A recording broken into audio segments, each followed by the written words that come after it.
Kasus COVID-19 di DKI Jakarta kian melonjak. Pada 29 Januari 2022 ditemukan sebanyak 5.765 kasus baru COVID-19 dalam sehari. Angka tersebut merupakan penambahan tertinggi kasus baru sejak ditemukan varian Omikron pada 16 Desember 2021 lalu. Penambahan angka 5.765 menjadikan kasus COVID-19 di DKI Jakarta kini menembus 901.471 kasus. Kemudian total pasien sembuh berada di angka 864.447 bertambah 1.777 pasien sembuh dibanding hari sebelumnya. Sementara pasien meninggal dunia bertambah 10 kasus, menjadikan total pasien COVID-19 yang meninggal dunia kini berada di angka 13.627 kasus. Selanjutnya, berdasarkan sebaran kasus COVID-19 di DKI Jakarta, dengan angka 5.765, kasus tersebut terdiri dari transmisi lokal sebanyak 5.432 dan pelaku perjalanan luar negeri sebanyak 333. Di sisi lain, keterisian tempat tidur atau bed occupancy rate, isolasi di Rumah Sakit Rujukan COVID-19 Jakarta juga kembali meningkat. Baru isolasi di Rumah Sakit Rujukan COVID-19 mencapai 54%. Sementara kasus varian Omikron di DKI Jakarta sudah mencapai 2.525 kasus. Dengan persentase kasus impor sebesar 54,4% dan kasus transmisi lokal sebesar 45,6%. Wakil Gubernur DKI Jakarta Ahmad Riza Patria mengatakan, Pemprov DKI Jakarta terus melakukan monitoring dan evaluasi kondisi pandemi di ibu kota. Evaluasi ini juga dilakukan menyeluruh oleh berbagai pemangku kebijakan, mulai dari Presiden, Menko Perekonomian, Menteri, Gubernur DKI Jakarta, Bupati, hingga Satgas COVID-19. Ya, dalam topik Lunch Talk siang ini, di balik COVID Jakarta melejit. Sebenarnya apa saja yang menjadi faktor kembali meningkatnya kasus COVID-19 di DKI Jakarta? Dan apa saja yang perlu menjadi catatan untuk kita semua? Kita akan membahas hal ini bersama dengan Ketua Bidang Perubahan Perilaku Satgas COVID-19, Pak Sony B. Harmadi, dan Dewan Pakar IAKMI, Pak Hermawan Saputra. Pak Sony, Pak Hermawan, jumpa lagi, apa kabar? Baik, kabar baik. Sehat, Mbak Anggi. Alhamdulillah. Baik, semoga kita terus dilimpahkan kesehatan begitu ya, apalagi di tengah kasus COVID-19 yang semakin naik saat ini, apalagi di Jakarta. Nah, bicara soal kenaikan kasus, saya ingin tanya ke Pak Sony terlebih dahulu. Pak Sony, menurut Anda, apa saja faktor-faktor yang menyebabkan terjadi kenaikan kasus COVID-19 di Jakarta, khususnya selama sepekan terakhir? Ya, baik. Apa yang terjadi hari ini kan tentu dampak dari 1 sampai 2 minggu lalu ya. Nah, kalau kita perhatikan ada beberapa hal. Memang kita masih mengkaji lebih lanjut mengapa terjadi lonjakan kasus. Tapi yang pertama adalah kita tahu bahwa tingkat penularan, laju penularannya Omikron ini 4 sampai 5 kali lebih cepat dari Lalu kemudian yang kedua memang ada sedikit kelengahan ya, jadi masyarakat sudah mulai lengah dalam hal mobilitas maupun dalam hal protokol kesehatan. Kenapa bisa seperti itu? Yang pertama memang rendahnya kasus COVID ya, pelandaian kasus kemarin kita berhasil menurunkan, menjaga momentum dan kasus hariannya juga rendah sekali sehingga masyarakat mungkin berpikir bahwa sudah transisi dari pandemi menjadi. Yang kedua, tentu adanya perasaan aman karena sudah divaksin, ya. Apalagi seperti di DKI Jakarta, laju vaksinasinya sangat tinggi dan kita juga sudah mulai dengan vaksin booster, sehingga orang berpikir bahwa kalau sudah divaksin, apalagi dengan vaksin booster, maka akan lebih aman tanpa protokol kesehatan. Oleh karenanya, kami selalu mendorong masyarakat untuk mematuhi protokol kesehatan karena kita tahu bahwa laju penularan Omikron ini sangat cepat, sangat mudah, sehingga kelalaian sekecil apapun itu bisa berdampak. Lalu juga lihat bahwa ada kecenderungan memang gejala Omikron ini lebih ringan atau bahkan tanpa gejala. Bahkan 95% dari pasien yang dirawat dengan Omikron itu mereka adalah orang-orang tanpa gejala atau dengan gejala ringan.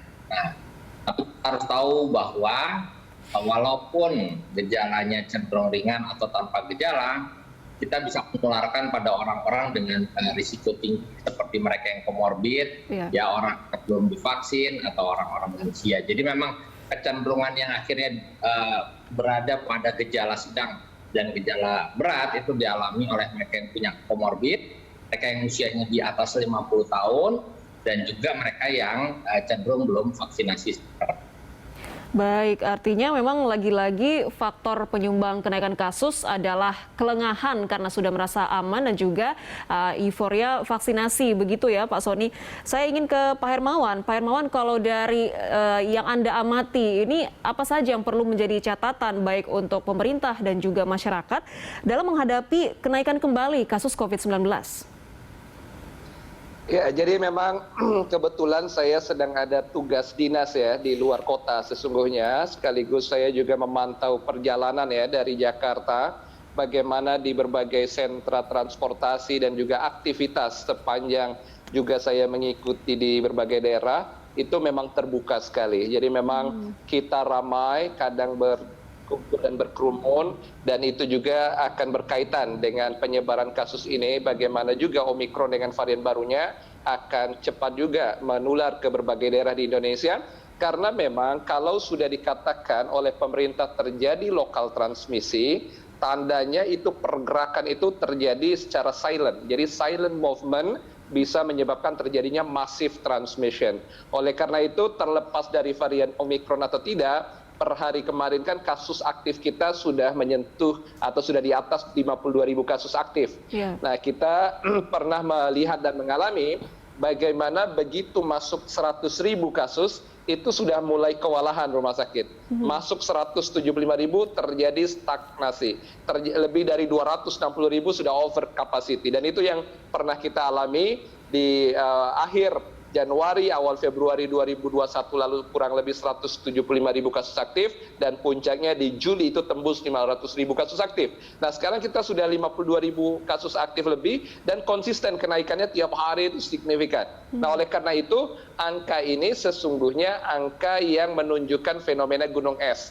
Jadi yang terekam ini semacam fenomena gunung es, terlihat 52.000 ini besar, padahal itu bukan kecil. Nah, yang belum terdeteksi di dalam kaidah epidemiologi itu jauh lebih besar. Nah, disinilah sisi yang akan menjadi peran pemerintah untuk mendeteksi dan mengisolasi melalui kebijakan. Tapi memang betul yang disampaikan Pak Sony, ujungnya adalah kita di dalam berperilaku, karena berkaitan dengan kesadaran sosial, ketaatan protokol kesehatan, dan memang terlihat ada kejenuhan yang luar biasa setelah 2 tahun ya, atau hampir 2 tahun sekarang kita dilanda COVID-19.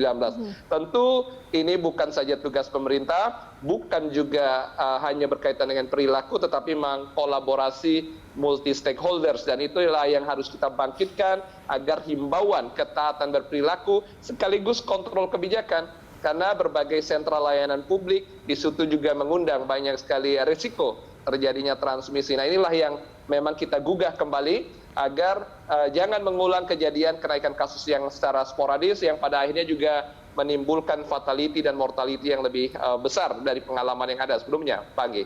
Baik, ada seperti fenomena gunung es di balik melejitnya kasus COVID-19 ini, yang artinya memang pelaksanaan 3T itu tidak boleh mengendur juga ya Pak Hermawan.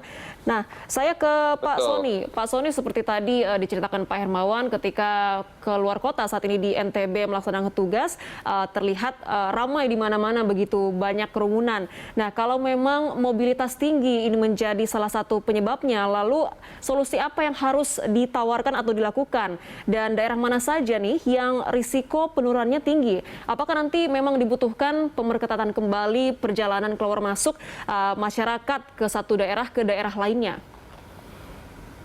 Ya Mbak Anggi, jadi pemerintah tetap menggunakan strategi PPKM level, karena PPKM level ini sudah terbukti waktu kita mengalami gelombang kedua kasus Delta, itu sudah terbukti bisa menurunkan.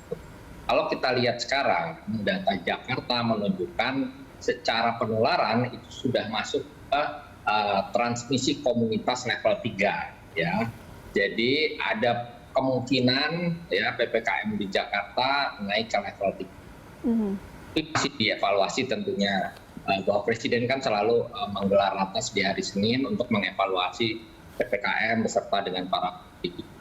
Jadi kalau kita lihat dari kasus memang sudah kecenderungan di Jakarta di level 3. Lalu kemudian yang berikutnya, Jabodetabek ini kan sebagai satu kesatuan economic system, ya. Jadi pergerakan orang di Jabodetabek juga sangat tinggi. Oleh karenanya strategi kita bukan hanya di Jakarta, tapi juga harus berlaku untuk wilayah Jabodetabek juga, sehingga kita menekan laju penularan. Kami terus mendorong agar masyarakat mobilitas. Kalau misalkan nanti PPKM level di Jabodetabek ini naik ke level 3, otomatis ya aktivitas juga akan ada pembatasan sesuai dengan statusnya sebagai PPKM level 3. Dengan demikian kalau ada pembatasan aktivitas akan terjadi pembatasan mobilitas, sehingga kita bisa mengerem laju penularan. Tapi kalau kita lihat data terakhir Mbak Anggi, kita bersyukur juga ya bahwa dalam seminggu terakhir ini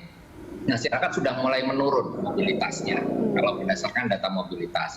Lalu kemudian yang kedua, kami barusan juga cek kepatuhan masyarakat terhadap protokol kesehatan itu meningkat dalam seminggu terakhir.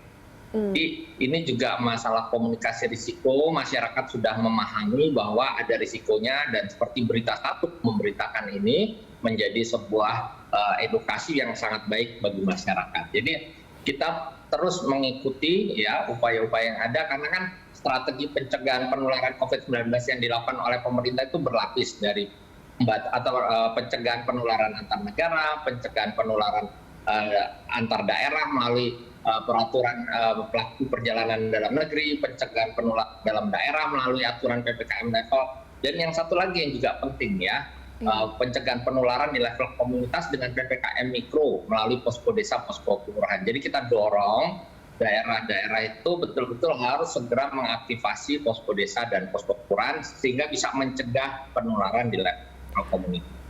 Baik, masih dilakukan evaluasi apa terkait kemungkinan menaikkan kembali level PPKM ke level 3 di DKI Jakarta. Nah, ini apa saja yang menjadi indikator atau pertimbangannya akan kita bahas lebih lanjut usai jeda. Pemirsa,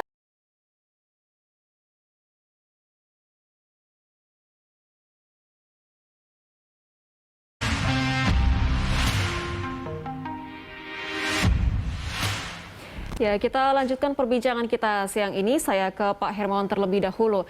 Pak Hermawan, tadi Pak Sony mengatakan bahwa seminggu terakhir ini perilaku masyarakat dalam menerapkan protokol kesehatan ini sudah kembali meningkat, meskipun sebelumnya memang sempat ada kelengahan ketika kasus COVID-19 di DKI Jakarta atau secara keseluruhan di Indonesia itu menurun. Nah, kalau kita lihat ini sudah menjadi semacam pola perilaku yang berulang ketika kasus menurun, prokes longgar. Ini sebaiknya bagaimana perilaku kita atau sebagai masyarakat dalam melakukan protokol kesehatan agar memang tetap disiplin. Kalau mungkin saya lihat di komentar masyarakat di sosial media, mungkin kelonggaran itu juga berasal dari kebosanan begitu masyarakat yang sudah mulai jengah dengan COVID-19. Nah, ini bagaimana mungkin upaya edukasi yang bisa dilakukan untuk masyarakat? Ya, memang betul bahwa ada kejenuhan yang sudah berlangsung di tengah masyarakat kita karena faktor ekonomi, aktivitas sosial budaya, dan juga tadi disampaikan Pak Sony adanya euforia vaksinasi ya, kalau saya bisa mengatakan demikian. Nah, oleh karena itu perilaku ini juga harus kita lihat berdasarkan karakteristik secara kumulatif nasional, tetapi juga kita bisa breakdown secara karakteristik wilayah. Dan memang kalau kita lihat secara lingkup tertentu, misalnya di DKI Jakarta, perilaku ini kembali patuh ya untuk lingkup Jabodetabek sebagai sebuah wilayah aglomerasi. Tetapi memang di daerah-daerah umumnya yang kadang kita pantau secara random itu memang protokol kesehatan ini masih sangat longgar sekali, pengabaian itu memang masih cukup tinggi, dan oleh karenanya kita tetap harus mengkampanyekan itu secara bertahap dengan cara-cara yang santun, dengan cara-cara yang bisa dipahami. Nah, oleh karena itu di sisi lain kesadaran masyarakat yang dimulai dari individu kemudian merambah kepada community awareness, nah ini yang harus kita tumbuh kembangkan. Komunikasi-komunikasi edukasi dengan tokoh seperti RT, RW, tokoh agama, tokoh masyarakat itu kembali harus kita tingkatkan. Dulu kita ingat puncak perilaku itu kan mungkin Pak Sony lebih paham datanya, itu terjadi kan di akhir 2020 ya, kemudian juga di bulan pertengahan Agustus, Juli ke Agustus setelah adanya lonjakan, itu kembali tingkat kesadaran itu tinggi untuk protokol kesehatan karena kekhawatiran lonjakan kasus juga. Tetapi begitu kasus itu menurun, persis seperti yang disampaikan Mbak Anggi, pelonggaran, kesadaran karena kejenuhan itu juga kembali terjadi. Maka itu himbauan, kampanye dan kolaborasi melalui komunikasi lokal influencer. Nah, ini catatan penting. Jadi kadang kampanye perilaku itu yang paling penting itu pada lokal influencernya. Kalau pada komunitas masyarakat kecil seperti yang saya sampaikan ada RT RW, atau kalau pada komunitas ketenaga kerjaan, maka supervisi para manajer, para pimpinan, direktur, dan seterusnya itu akan lebih berpengaruh terhadap konsistensi penerapan protokol kesehatan. Hanya saja begini Mbak Anggi, yang patut kita ingat saat ini, tujuan utama kita secara jangka pendek ya, pengendalian COVID ini adalah flattening the curve. Jadi melandaikan kasus agar tidak terjadi kenaikan secara sporadis yang membuat lelah vaskes dan nakes kita. Ini pengalaman yang sudah pernah berlangsung sebelumnya. Maka upaya flattening the curve itu kuncinya menemukan kasus dengan cepat, kemudian melakukan isolasi atau karantina atau perawatan yang untuk bergejala sedang ke berat, kemudian melakukan juga upaya pencegahan itu di lapangan secara paralel. Nah, ini yang harus kita memang arahkan. Maka membalikan telapak tangan, seperti membalikan telapak tangan itu memang sesuatu yang sulit kalau dilakukan secara serempak nasional karena kesadaran karakter berdasarkan pendidikan ekonomi yang berbeda, warga kita mungkin sulit untuk taat seluruhnya terhadap protokol kesehatan. Tetapi kombinasi upaya tadi melalui upaya pemerintah, testing tracing, kemudian kampanye kesadaran berperilaku, kita berharap itu melandaikan kurva agar kenaikan yang secara sporadis dalam satu waktu itu tidak terjadi. Varian Omikron pemicu kenaikan kasus belakangan ini memang tadi dikatakan terkesan lebih ringan, tetapi tetap saja kalau volume kasusnya tinggi, orang-orang yang tadinya mungkin asimptomatik bisa jadi akan banyak juga yang simptomatik bergejala. Dan ini simptomatiknya itu ada variasi sedang, berat, atau bahkan ringan. Tetapi dengan demikian potensi severity cases atau keparahan kasus bisa saja terjadi. Nah, tujuan upaya kita yang jangka pendek inilah yang memang harus kita fokuskan sehingga ini memerlukan kombinasi antara kebijaksanaan dari kebijakan pemerintah, proses intervensi dari program untuk deteksi dan isolasi, sampai kepada kampanye perilaku yang memang Pak Soni sebagai instrumentator untuk hal ini. Mudah-mudahan kolaborasi multi stakeholders ini kita wujudkan kembali sebagai arus besar kesadaran selama kita masih dihinggapi oleh pandemi COVID-19 ini, Mbak Anggi. Baik, artinya ketiga upaya itu harus berjalan beriringan ya untuk upaya melandaikan kurva seperti yang Bapak sebutkan tadi. Nah, saya ke Pak Soni. Pak Soni, dalam upaya untuk melandaikan kurva itu, kan tadi sempat disebutkan ya akan ada kemungkinan untuk menerapkan PPKM level 3 di DKI Jakarta yang kasusnya ini semakin meningkat. Ini apa saja yang akan menjadi indikatornya, Pak? Ya, Mbak. Jadi sebetulnya udah jelas ya indikator kriteria penetapan level PPKM itu ada dua indikator besar, yaitu indikator laju penularan kasus dan indikator kesiapan respons. Kalau indikator laju penularan kasus, satu daerah dikatakan masuk ke level 3 apabila kasus terkonfirmasi positifnya per minggu itu lebih dari 50 sampai 150 kasus per 100.000. Jadi kalau penduduk Jakarta 10 juta, berarti kalau lebih antara 500 sampai 1.500 kasus ya per minggu itu berarti masuk ke dalam level 3. Itu ya. Yang kedua juga perawatan di rumah sakit ya. 10 sampai 30 kasus per 100.000 penduduk per minggu itu kalau dia masuk ke level 3. Angka kematian juga dievaluasi. Jadi terus terkonfirmasi positif mingguan, perawatan di rumah sakit mingguan, angka kematian mingguan itu dijadikan indikator untuk menghitung laju penularan kasus. Lalu satunya adalah kesiapan respons, yaitu testing, tracing, dan treatment. Ya, kalau positivity rate-nya di atas 15%, berarti dia kapasitas responnya terbatas, ya. Jadi dia bisa masuk ke level berikutnya. Kalau 5-15% termasuk dalam kapasitas respons yang sedang. Terus tracing juga, ya, kemampuan penelusuran. Kalau dari satu kasus aktif, dia bisa melakukan pelacakan kontak erat atau penelusuran kontak erat sampai dengan 14 kasus, itu berarti responnya sedang. Tapi kalau kurang dari 5 orang yang di-trace, dilacak dari satu kasus, berarti dia responnya terbatas. Jadi banyak sebetulnya indikator, tidak banyak sih sebetulnya, tapi ada indikator yang digunakan untuk mengevaluasi level PPKM tadi. Baik, nah ini kalau menurut pendapat ahli, kita kemungkinan ini sudah memasuki gelombang ketiga. Apakah nanti pemerintah sudah siap baik itu menyediakan tenaga kesehatan dan juga occupancy rate yang ada di rumah sakit rujukan? Kita akan bahas lebih lanjut di segmen ketiga usai jeda. Pemirsa, jangan...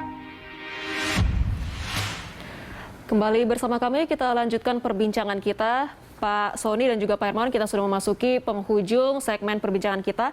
Saya ingin ke Pak Hermawan dulu. Pak Hermawan, kalau kita melihat untuk kesiapan dalam menghadapi gelombang ketiga COVID-19 ini, apa saja yang harus dilakukan oleh pemerintah dan apa yang menjadi catatan atau poin penting yang paling krusial yang harus kita perbaiki dalam upaya melandaikan kembali kurva tersebut selain dalam menerapkan protokol kesehatan? Silakan sekaligus menjadi closing statement dari Anda.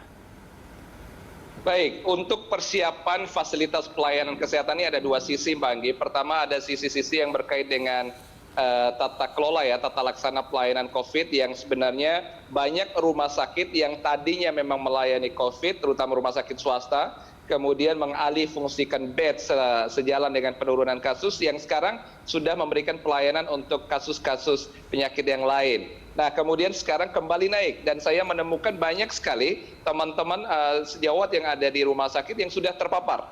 Jadi secara random di berbagai rumah sakit di DKI Jakarta khususnya, bahkan di rumah sakit yang saya juga ada di dalamnya itu sudah banyak kasus yang tidak hanya pada pasien, tetapi memang nakes kembali terpapar. Nah, maka itu ini harus betul dikonsolidasi oleh Kementerian melalui Direktorat Jenderal Pelayanan Kesehatan untuk kembali menata laksana untuk persiapan secara sistem bagaimana mulai dari prosedur rujukan sampai kepada protokol diagnostik sampai kepada terapi untuk pasien dengan COVID. Ini pada isu pelaksanaan pelayanan ya, termasuk di dalam hal inilah kita bicara ketersediaan fasilitas seperti bed, bagaimana oksigen, bagaimana ruang-ruang intensif, ventilator di dalamnya dan seterusnya yang memang untuk menampung apabila terjadi kegawat daruratan terkait dengan COVID.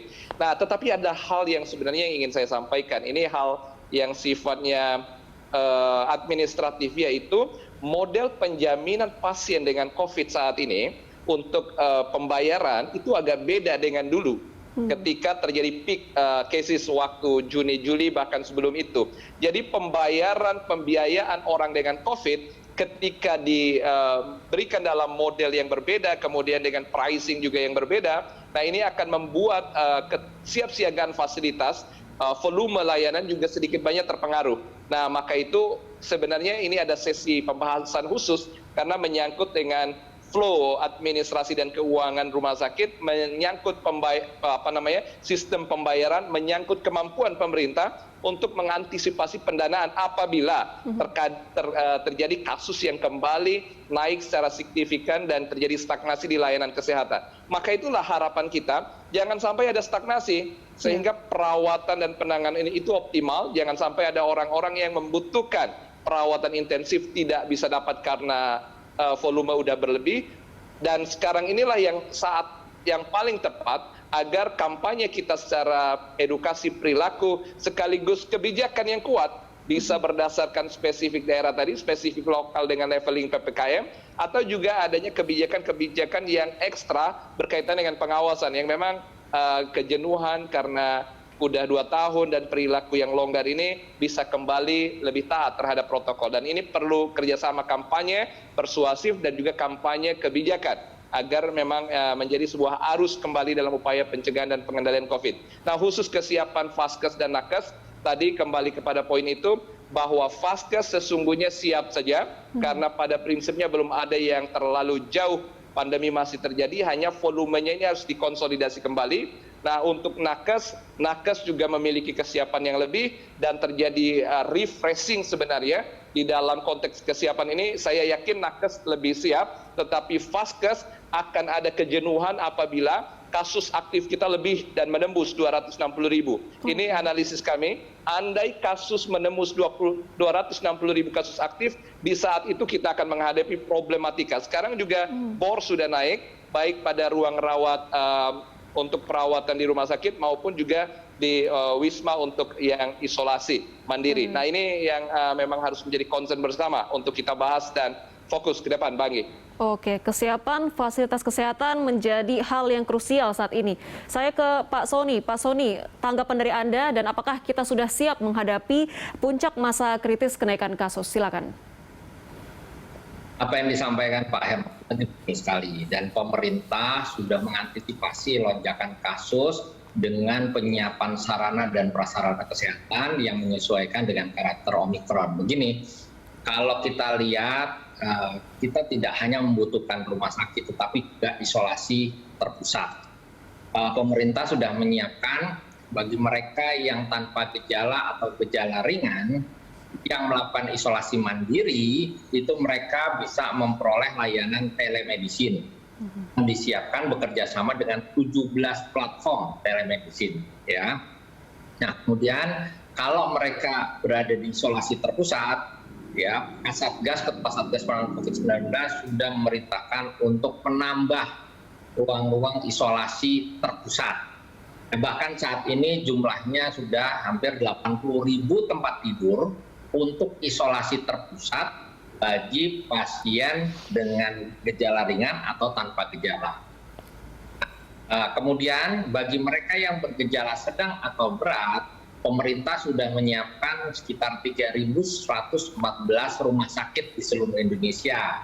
Ya, saat ini yang sedang disiagakan dan siap dipakai kira-kira untuk ruang isolasi, ruang perawatan isolasi itu 72.000 lebih tempat tidur isolasi. Ya. Terus kemudian untuk ruang perawatan intensif ICU itu sekitar 8.200. Jadi total 80.000 yang ready. Tetapi sudah disiapkan cadangannya juga, ya. Total itu mencapai sekitar 155.000 tempat tidur, ya, baik untuk ruang perawatan isolasi maupun ruang perawatan intensif ICU. Lalu kemudian juga kita yang paling penting sekarang, kita tahu bahwa ini akan ada kemungkinan naik terus dalam beberapa minggu ke depan. Karenanya strategi kita yang paling utama adalah pencegahan di hulu. Ya, pencegahan di hulu supaya tadi yang seperti kata Pak Hermawan, kita flattening the curve. Kalau kurvanya melonjak dengan sangat tinggi, tidak semua orang bisa nanti masuk ke dalam isolasi terpusat atau ke rumah sakit. Sehingga kita harus menekan jangan sampai kasusnya melonjak sangat tinggi. Oleh karenanya pakai masker, jaga jarak, cuci tangan itu sangat penting. Dan bahkan kami selalu menekankan bahwa ini COVID-19, ya, apapun variannya, fokus kita adalah ini COVID-19 yang memang menular dan sedang pandemi. Cara pencegahannya sama, masih sama sampai sekarang. Pakai masker, jaga jarak, cuci tangan. Ya, itu yang paling utama, karena itulah kita mencegah jangan sampai virus masuk ke dalam tubuh. Jadi kami juga akan meningkatkan upaya kampanye, ya, mulai besok juga kami gencarkan, tetapi dalam sebulan terakhir kami sudah melakukan penggerakan duta perubahan perilaku mengedukasi jutaan orang di lapangan secara langsung. Jadi kami sendiri juga berupaya untuk melakukan hal-hal pencegahan dulu sehingga fasilitas kesehatan kita tidak terbebani dan tenaga kesehatan kita juga tidak mengalami beban yang berlebihan. Baik, kita harapkan perilaku masyarakat untuk melaksanakan prokes ini bisa kembali dilakukan dengan baik dan juga penanganan dan pelayanan di fasilitas kesehatan bisa berjalan seperti yang diharapkan dan tentunya vaksinasi dan juga 3T ini bisa dilakukan sesuai dengan target ya Pak. Terima kasih Pak Sony dan juga Pak Hermawan sudah berbagi informasi bersama kami siang ini. Sampai jumpa, salam sehat selalu. Salam sehat selalu. Terima kasih Mbak Agi, terima kasih.